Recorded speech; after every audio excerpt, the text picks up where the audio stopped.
Kama unataka kuchambua hali yako ya kiuchumi, hali yako ya kifedha, hali yako ya maendeleo, unaangalia vigezo gani? Hivi hapa ni vigezo vitano, sehemu tano ambazo unatakiwa kuzifanyia assessment ya hali yako ya kiuchumi ili uweze kujua kama uko vizuri, uko hali mbaya, uko kwenye hali ya kawaida, uko kwenye hali ya hatari na kadhalika. Eneo la kwanza tunaangalia your income level. Tunaita IGP, income generating power, uwezo wako wa kutengeneza pesa kwa siku, kwa wiki, kwa mwezi. Unatengeneza kiasi gani? Unaangalia hapo, eneo la kwanza kabisa. Eneo la pili, unapokuwa unafanya assessment ya hali yako ya kiuchumi, unaangalia eneo linaitwa saving. Kwa sababu saving ni pesa zote ambazo huwa tunaziweka au tunazitenga au tunabaki nazo baada ya kufanya matumizi. Kwa lazima angalia saving yako ina hali gani. Hili ni eneo muhimu sana ambalo watu wengi huwa linawashinda kwa sababu wanatumia pesa yote wanaoipata. Kwa hiyo eneo la pili ambalo unaweza kaangalia hali yako ikoje ni hilo eneo la saving. Kuna watu wanapata pesa nzuri lakini hawanaga akiba, wanatumia pesa zote, na hilo ni tatizo. Eneo la tatu kwenye kufanya assessment ya hali yako ya kipato au hali yako ya kiuchumi ni eneo tunaita ni eneo la mali unazomiliki, asset unazomiliki. Angalia asset unazomiliki ni za kiwango gani. Sawa? Asset unazomiliki ni za kiwango gani? Mali unazomiliki ni za kiwango gani?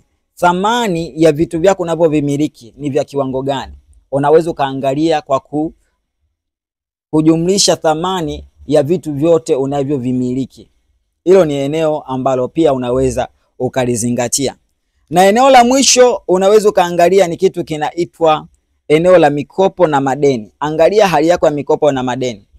Mikopo na madeni pia ni moja ya eneo ambalo unatakiwa kulifanyia assessment unapoangalia hali yako ya kiuchumi. Kwa mfano, ukiwa na madeni yanayozidi mali zako au madeni yanayozidi thamani ya mali zako, maana yake uko kwenye hali mbaya.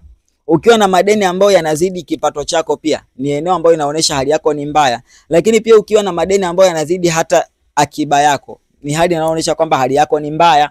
Kwa hiyo ni eneo ambalo unaweza ukaliangalia na kuangalia jinsi gani unaweza ukali balance ili kuweza kuimarisha afya yako ya kiuchumi. Lakini pia eneo lingine ambalo wengi huwa hawalizingatii, unaweza ukalitazama ni eneo la bidii yako ya kujifunza elimu ya fedha. Kwa sababu gani? Kwa sababu elimu ya fedha ndio itakao kusaidia kutimiza ndoto zote za kifedha unazozihitaji au malengo yako yote, kwa sababu huwezi kupata mafanikio makubwa na kuyatunza endapo kama haujui elimu kuhusu pesa, haujui kuhusu mali, haujui kuhusu utajiri, haujui kuhusu mafanikio, haujui. Maana yake chochote usichokijua sio cha kwako na hakiwezi kuwa cha kwako. You can never dominate what you don't understand. Huwezi kutawala usichokijua, huwezi kulinda usichokijua, huwezi kutunza usichokijua, huwezi kumiliki usichokijua. Lazima ujifunze na ujielimishe, ujipe maarifa ya kina zaidi kuhusu fedha na uchumi na mali na mafanikio na utajiri, ili vikusaidie kuweza kujenga stamina ya ustahimilivu na usimamizi na utawala wa masuala ya fedha. Angalia hayo maeneo matano. Eneo gani ambalo unahitaji zaidi usaidizi? Eneo gani unahitaji zaidi kuimarisha chanzo chako cha kipato?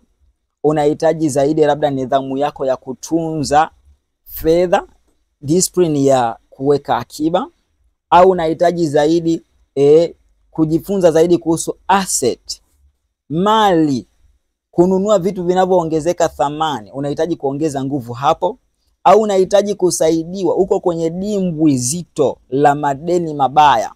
Ni eneo ambalo pia ni eneo nyeti, usipokuwa makini nalo linaweza likakuathiri, likakukosti, likakuangusha, likakurudisha nyuma kiuchumi. Lakini eneo la mwisho, angalia wewe unajifunza elimu ya fedha kwa kiwango gani? Unafuatilia akina nani kwenye mitandao ya kijamii? Akaunti kama hizi za akina Festo Amos umezifollow? Unazifuatilia? Unazitembelea mara kwa mara? Umefuata akina nani ambao wanakufundisha elimu ya fedha? Unasoma vitabu? unasoma vitabu gani? Mwaka tangu umeanza umesoma vitabu vingapi? Lazima ujifanyie tathmini, assessment ya jinsi gani unaendelea kwenye uchumi wako kwa kuangalia hayo maeneo matano. Niambie kwenye comment, je, eneo gani ambalo nadhani for real unahitaji usaidizi au unahitaji kuimarika au unahitaji kujijenga zaidi ili kuimarisha afya yako ya kiuchumi. Ni Festo Amos, na kama bado hujapata vitabu ambavyo tunakusaidia kujifunza zaidi elimu ya fedha, unaweza ukavipata sasa hivi. Kuna kitabu kinaitwa Nguvu ya Pesa, kinakufundisha kutumia pesa kukuza uchumi na kipato kwa ujumla, Nguvu ya Pesa. Kuna kitabu kinaitwa Mwongozo wa Nidhamu ya Fedha, kinakufundisha kujenga nidhamu ya fedha kwa vitendo katika maeneo matano: kutumia, kutengeneza, lakini pia kutunza, lakini pia kuongeza kipato, kuwekeza. Lakini kuna amri za pesa ambazo ni marufuku kuzivunja. Lakini pia kama haitoshi, kimekwambia pia mbinu kama 30 za kupunguza matumizi yasiyo lazima ili kuweza kutengeneza saving kubwa. Lakini pia kimekufundisha mbinu 10 za kuongeza kipato mara 2 na zaidi.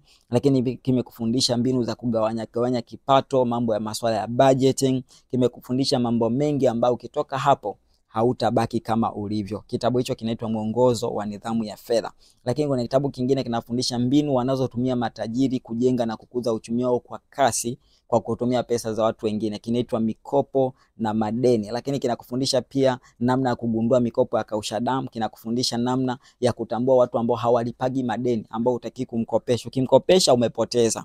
Lakini pia kinakufundisha mbinu ambazo unaweza kutumia kutoka kwenye madeni. Lakini pia namna ya kumdai mtu ambaye hakulipi pesa yako mpaka akulipe. Fikiria hicho kitu.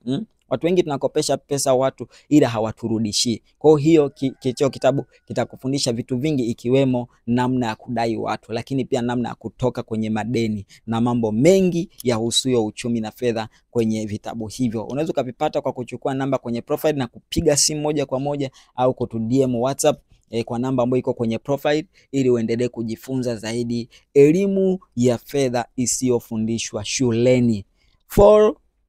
Fuata akaunti hii ili uendelee kujifunza zaidi. Wapelekee na wengine ambao bado hawajaipata hii akaunti ili wawe wanufaika, wasikose mafunzo bora kama haya ambayo tunakuletea mara kwa mara. Endelea kufuatilia Instagram, jina ni Festo Amos_TZ, TikTok Festo Amos_, lakini pia Facebook ni Festo S Amos, YouTube ni Festo Amos. Jifunze zaidi kwa sababu tunachokijua ni tone, tusichokijua ni bahari. Tusipoongeza bidii ya kujifunza kwenye bahari ya maisha, tutashindwa kuogelea na kufika ng'ambo ya ndoto zetu. Thank you very much. See you next time.